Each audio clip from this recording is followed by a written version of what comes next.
Me too. Hey, what's going on, everybody? We are live. Welcome to Mindset Monday. It is Monday, February 12th, the day after the Super Bowl, man. That was a pretty crazy one, man. As always, I'm here with co-host Jonathan. What's going on, man? How are you? What's good? happening, Dave? Not too much. Go ahead, brother. No, man, just the usual stuff. Got a good amount of work done. Took the family to the fair, watched the game, got some hockey in. It was a good weekend. You know, Nice. Awesome. Sadly, we know football season's over.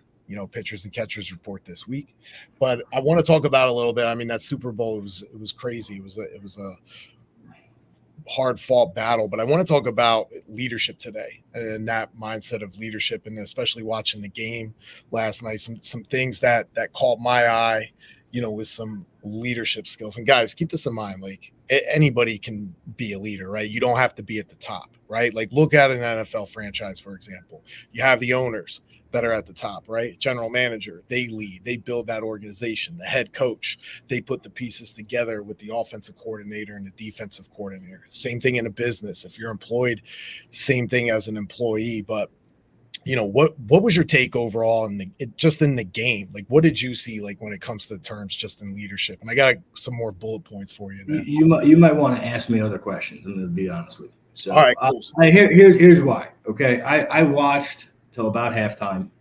I'm not rooting for either team. Neither am I. And I'm not a huge football fan. So I got my work done. My Super Bowl was won before kickoff. Okay. Honestly, I had all my workouts done. I had everything done. I caught up on a lot of work, and I watched it. And to be honest, dude, I fell asleep on the couch uh, to start the third quarter. My wife woke me up for overtime. I watched a little bit. I watched the speeches, and then that was it. I was I was back. So No, that's cool, man. So I'll get specific on it then and break it down even more. Obviously, there's Pat Mahomes. The guy's a winner. The guy's a leader. But I want to take it to. So if you were up still to halftime, I mean, there was a lot of talk about Travis Kelce yesterday, and we know he's a competitor. He's going to be one of the greats of all time. But from a leadership standpoint, or how he handled himself in that adversity, if you saw it, I don't know if you saw what happened on the sideline when he blew up with Andy Reid. Yeah. So what was your take on Travis Kelce? There's a difference from a leadership standpoint, but to me, like also that competitive spirit. Yeah. So listen, there's a fine line. Okay, I saw that. I know what you're talking about. Someone that played sports at a high level, not the pro level, but a high level. Um, it's tough because the competitor in you wants the ball and knows you can make it happen at any given point in time. Okay, those are facts. Like that's who you are inside, right? And when things aren't going your way, you tend to, you know, to lose it, lash out, and you might go against the hierarchy, which is what happened. He started spouting off at Andy Reid. Now, Andy Reid being a leader of men, right? You kind of have to know that comes with the territory, and you're going to deal with different personalities, right? Not everybody on anybody's team is the same, right? People are driven by different things. People want different things, but what holds you together is the core values. Okay, so are your values stronger than what that disagreement is? Obviously, with the Chiefs, that's always going to be a yes, right? Why is Kelsey getting upset in the first place? Because they're down, they're losing. He wasn't getting the ball, and he wants to make a difference. Okay, so there's things that you have to take from a different lens or different perspective sometimes. Now, if it's a regular thing and someone's being a detriment to the team and being selfish, that's one thing. If that rarely happens and it's happening in a Super Bowl because you guys are down a little bit, it's a situational thing. Okay.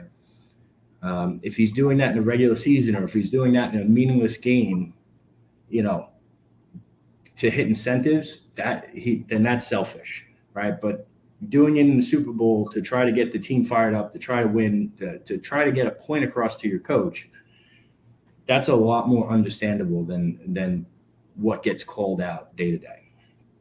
Yeah, In my opinion. yeah, and that's awesome, man. I mean, Andy Reid. I mean, for those of you that don't know, I live in the Philadelphia area, and he's still revered here for what he does, how he brings multiple personalities together. You've seen it with McNabb and Terrell Owens, and Pat Mahomes, and obviously Travis Kelce to this day. But Andy Reid said something very interesting at the end of the game when he was asked about that, and he was very stoic, and he praised Travis. He didn't get too deep. He could have roasted him really bad, and Andy took the high road on that. I'm sure that that's probably not what he's thinking on the inside, but what's your take from that standpoint of how he's kind of handling that, taking that high road approach, and what do you think it was probably on his mind after the game behind closed doors? Well, listen, the reality is this, okay? It's always public praise and private criticism, or criticize in private, okay? You don't want to lambaste somebody in front of the whole team unless you absolutely have to set an example. What example are you going to set when you just won your second Super Bowl in a row? Okay, what are you trying to prove at that point, right? There's nothing for him to gain by roasting Kelce, okay, in that manner. And I'm sure that if something bothered him, if he is a real leader, he would bring it up in private. Okay, bring it up in private. Make it known it's not happening again. And then if it happens again, maybe you do it publicly, right? But that public, the criticizing somebody in public, you can lose them, and you can lose them for good. All right. If you see there are some coaches that people want to play for, okay, and there are some coaches that people don't want to play for. It's the same in every sport: hockey, basketball, football. And I'm not saying one is right and one is wrong. Okay, like we look at Belichick, he's had fucking more success than anybody, but a lot of people probably don't want to play for him, right? He's a genius, but he's very, very tough. Okay, doesn't make it right or wrong. His results speak for themselves. Andy Reid is known as a player's coach. All right. And so he probably wanted to take the high road, and he's probably going to address it at a later point in time. Is there any way, if you were in that position, would you handle it the same, or would you handle it a little differently? Have a different take on it? It's tough. I'm not in that position, right? I'm not. If me and my guys get into a disagreement, there's not 50 million people watching, at home from their couch. So it's hard to say what I would do, but I tried not to criticize publicly. I always try to criticize privately and praise publicly.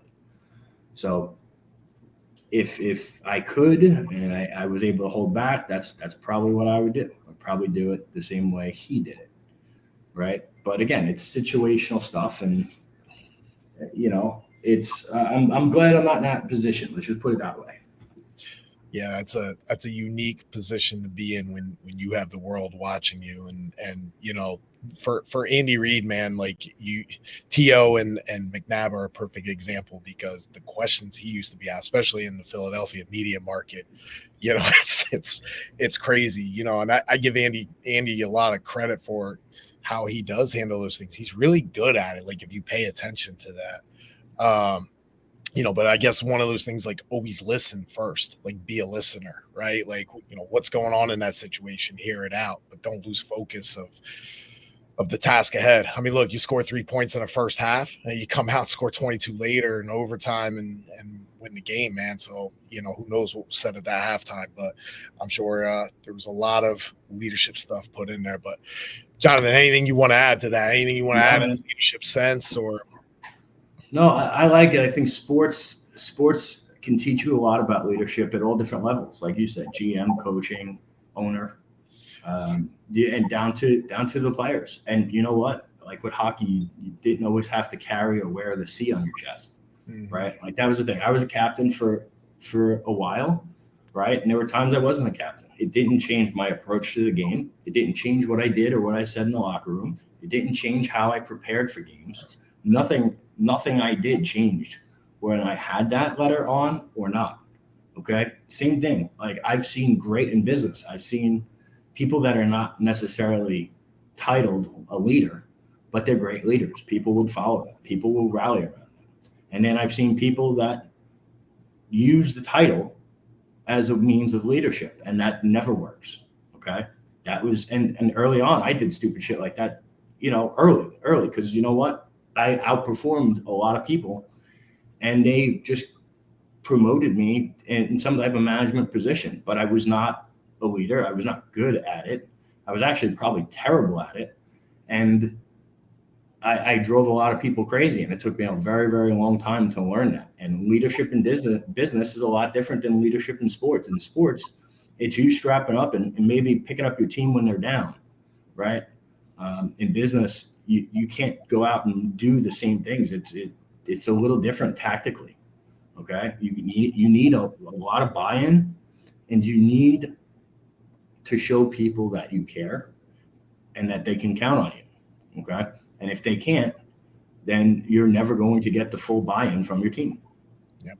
And that's the same thing with culture and core values coming in, because remember, guys, like even with sports, they don't own it, right? It's their job. They can get fired too. So yeah, guys, that's all I got, brother.